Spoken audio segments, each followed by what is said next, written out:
السلام عليكم ورحمة الله نحمده ونصلي على رسوله الكريم أما بعد فأعوذ بالله من الشيطان الرجيم بسم الله الرحمن الرحيم وما من دابة في الأرض إلا على الله رزقها ويعلم مستقرها ومستودعها كل في كتاب مبين قرآن الكريم 11 নম্বর সূরা 6 নম্বর আয়াত সূরার নাম হচ্ছে গিয়ে হুদ।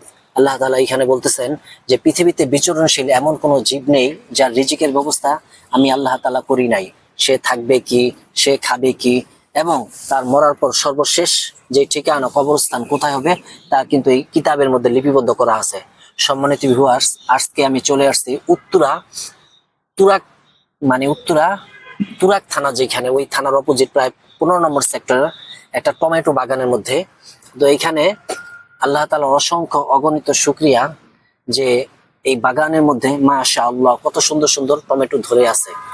তো এই যে আমি কিন্তু এখন টমেটোর বাগানে দেখতেছেন সম্মানিত ভিউয়ার্স, এই যে আমার হাতে যে টমেটোটা দেখেন, হাইব্রিড টমেটো, মাশাআল্লাহ কত বড় হয়েছে। ঠিক আছে, এইরকম মানুষ দিন দিন যত বাড়তেছে আল্লাহ তাআলা কিন্তু তার রিজিকের ব্যবস্থা আল্লাহ তাআলা করেই রাখছেন। সে থাকবে কি, খাবে কোথায়, আল্লাহ তাআলা আরেক জায়গায় বলতেছেন ওয়াল্লাহু খায়রুর রাযিকিন, আল্লাহই উত্তম রিজিক দাতা। তো এখন রিজিক যেহেতু আল্লাহই দিবে, আল্লাহর প্রতি ভরসা করতে হবে, আল্লাহর প্রতি তাওয়াক্কুল করতে হবে।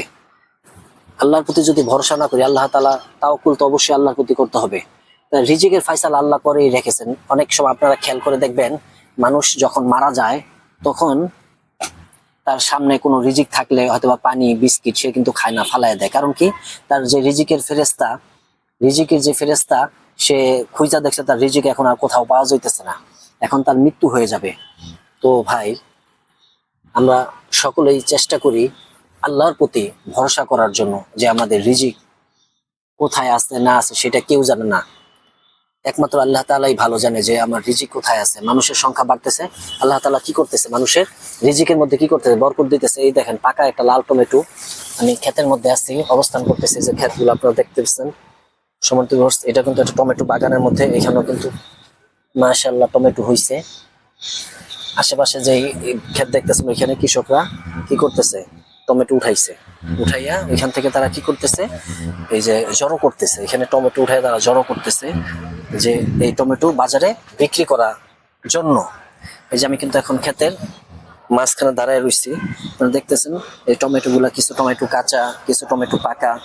ঠিক আছে, এই কিছুদিনের মধ্যে পাকবে। এখন কিন্তু টমেটোর সিজন, ফুল সিজন চলতেছে, এখন কিন্তু টমেটো ফুল সিজন চলতেছে। কয়েকদিনের মধ্যে এগুলা বৈশাখ জ্যৈষ্ঠ মাস আসলে আরো কমবে, তখন কিন্তু দাম আরো কমবে।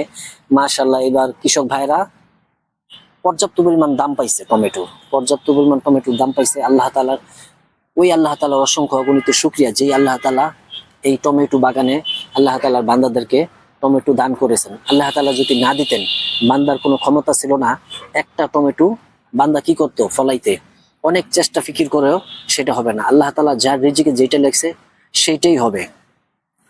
তো আমরা এই যে টমেটো বাগানের মধ্যে সম্মানিত ভিউয়ার্স দেখতে পাচ্ছেন, আপনারা যারা টমেটো কিনতে চান, যারা টমেটো ন্যাচারাল টমেটো যারা কিনতে চান, এরকম বাগানে যদি আসতে চান, তাহলে তুরাগ থানার পিছনে 15 নম্বর সেক্টরের মধ্যে আপনারা চলে আসবেন। গাছ থেকে টমেটো পারতাছে, ওইখান থেকে আপনারা সরাসরি টমেটো নিতে পারবেন। এই যে টমেটো বাগানের মধ্যে দেখেন, আল্লাহ তাআলার কি শুকরিয়া, একদম সেম আপেলের মতন ঝুলতেছে।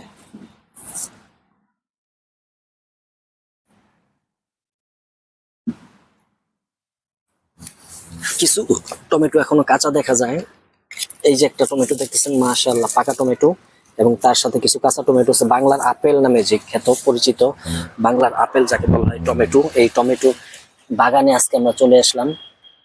উত্তরার মধ্যে, এটা তুরাগ থানার পিছনে। টমেটো দেখতেছেন কাঁচা, এরকম পাকা এই যে গাছের মধ্যে ঝুলে আছে, মাশাআল্লাহ ঝুলে আছে থোকায় থোকা টমেটো।